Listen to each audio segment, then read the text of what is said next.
समझते हैं। ब्राह्मी लिपि एक प्राचीन लिपि है। ब्राह्मी लिपि कैसी लिपि है? तो एक प्राचीन लिपि है जिसमें कई एशियाई लिपियों का विकास हुआ। देवनागरी सहित अन्य दक्षिण एशियाई, दक्षिण पूर्व एशियाई, तिब्बती तथा कुछ लोगों के अनुसार कोरियाई लिपि का भी विकास हुआ। ब्राह्मी लिपि से हुआ है, ठीक है ना। अनुसार से कि कोरियाई लिपि का विकास जो है ब्राह्मी लिपि से हुआ है, दक्षिण पूर्व एशियाई, तिब्बती, इन सभी लिपि का विकास ब्राह्मी लिपि से हुआ है। सर्वप्रथम 1837 ईस्वी में जेम्स प्रिशप ने इसको पढ़ा था। प्राचीन ब्राह्मी लिपि ने उत्कृष्ट उदाहरण सम्राट अशोक के शिलालेखों के रूप में मिलते हैं। बौद्ध ग्रंथ ललित विस्तार में 64 लिपियों के नाम दिए गए हैं। इनमें पहला नाम ब्राह्मी है और दूसरा नाम खरोष्टी है। 64 लिपियों नामों में से सबसे अधिकांश के नाम कल्पित जान पड़ते हैं। यह बाएं से दाएं तरफ लिखी जाते हैं, ठीक है। 64 लिपि से नाम दिया गया है। इसमें से पहला नाम ब्राह्मी, दूसरा खरोष्टी, और 64 लिपियों में से अधिकांश जो है कल्पित, मतलब ज्यादा लोगों के उनको जानकारी नहीं है, दाएं से बाएं ओर लिखे जाते हैं, ठीक है, बाएं से दाएं की ओर लिखे जाते हैं, सॉरी। अब हम बात करने वाले खरोष्टी लिपि के बारे में। दाएं से बाएं ओर लिखी जाने वाली यह लिपि शाहबाजगढ़ी और मानसेरा के सम्राट, याद रखिएगा, आ सकता है ऑब्जेक्टिव में भी आ सकता है और लघु उत्तरी में भी आ सकता है। शाहबाजगढ़ी और मानसेरा के सम्राट अशोक के अभिलेखों में मिलती है। इसका उपयोग बैक्टीरिया, कृषाण साम्राज्य, सोंगडिया और मिल्कवुड में भी किया जाता, जहां से मिले कुछ प्रमाण यह बताते हैं कि यह लिपि 7वीं शताब्दी तक खोतान एवं निया यानी कि सियागंज के दोनों शहरों में पाई जाती है। बौद्ध ग्रंथ ललित विस्तार में उल्लेखित 64 लिपियों में खरोष्टी का नाम है।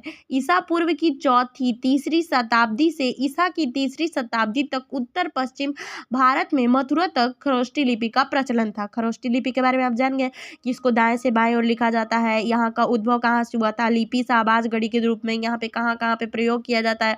मथुरा में इसका प्रयोग किया जाता था। ईसा के पूर्व से तीसरी शताब्दी से लेकर उत्तर पश्चिम में मथुरा तक इसका प्रचलन था। अब हम लोग बात करने वाले हैं पाली लिपि के बारे में। पाली प्राचीन उत्तर भारत के लोगों की भाषा थी। पाली क्या है? तो प्राचीन उत्तर भारत के लोगों की भाषा थी। उत्तर भारत वाली साइड वाले लोगों की पाली प्राचीन भाषा थी, जो पूर्व में बिहार से पश्चिम में हरियाणा, पूर्व से बिहार में पश्चिम हरियाणा, राजस्थान और उत्तर में नेपाल, उत्तर प्रदेश से दक्षिण में मध्य प्रदेश तक बोली जाती थी।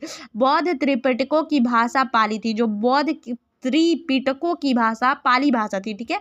हिंद यूरोपीय भाषा परिवार की एक ही बोली है। बौद्ध धर्म के प्रचार के उद्देश्य से सम्राट अशोक के पुत्र कुमार महेंद्र त्रिपिटकों के साथ लंका गए, जहां दीर्घमानी के संरक्षण में थेरवाद का त्रिपिटक लिपिबद्ध हुआ। पाली भारत की प्रथम देश भाषा है। पाली के प्रसिद्ध व्याकरण कंचयान के अनुसार पाली में 41 ध्वनियां हैं तथा मोंगलायन के अनुसार पाली में कुल 43 ध्वनियां हैं। कंचायन के अनुसार पाली में 8 स्वर है तथा 33 व्यंजन होते हैं और मोंगलायन के अनुसार 10 अस्तर तथा 33 व्यंजन है। तो देखिए पाली के बारे में हमने जाना कि इसमें कितने स्वर व्यंजन है और ये भारत की जो है पहली भाषा है।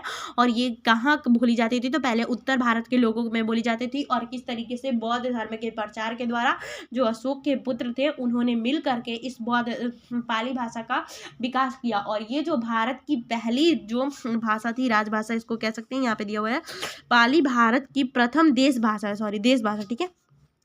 अब हम लोग बात करने वाले हैं कि प्राकृत लिपि पर थोड़ा सा जानेंगे कि प्राकृत लिपि क्या है और कैसे है, ठीक है।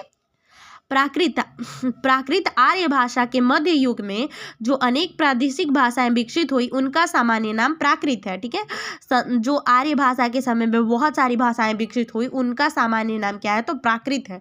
संस्कृत साहित्य में व्याकरण के प्रवेश के जहां एक और शिक्षितों की व्यवहारिक भाषा के पद पर प्रतिष्ठित किया, वहीं उसे जनसाधारण की पहुंच से बाहर कर दिया। ऐसे समय में जनसाधारण की बोलचाल की भाषा के लिए जिसका प्रयोग कर दिया गया उसे पहली प्राकृत अथवा पाली कहा गया। अशोक के शिलालेखों में ब्राह्मी और खरोष्टी नामक 2 लिपियां मिलती हैं। इसी को कतिपय भाषा वैज्ञानिक पहली प्राकृतिक कहकर पुकारते हैं। समझ में आ रहा है?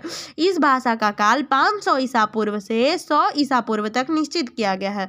प्राकृत व्याकरण में सर्वप्रथम नाम वरुचि का आता है।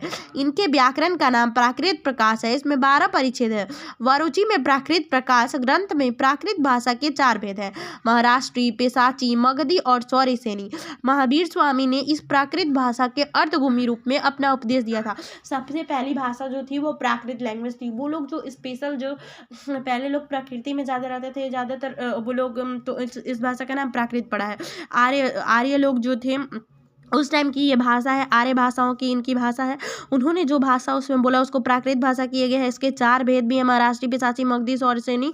और महावीर स्वामी ने भी इसी भाषा का प्रयोग किया था अपने जो भी लेख हैं, लिखाए हैं उनको लिखने के बारे में। ठीक है, अब हम लोग थोड़ा सा संस्कृत लिपि के बारे में भी जान लेते हैं।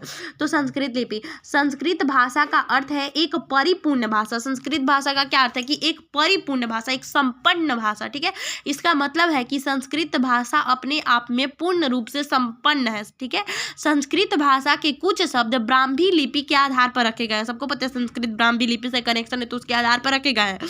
हर राज्य के अनुसार संस्कृत भाषा की लिपि होती है। हर राज्य के अनुसार की संस्कृत भाषा की क्या लिपि होती है। अगर किसी राज्य की भाषा हिंदी और हिंदी की लिपि देवनागरी होती है तो उस राज्य में संस्कृत भाषा की भी लिपि देवनागरी ही होगी।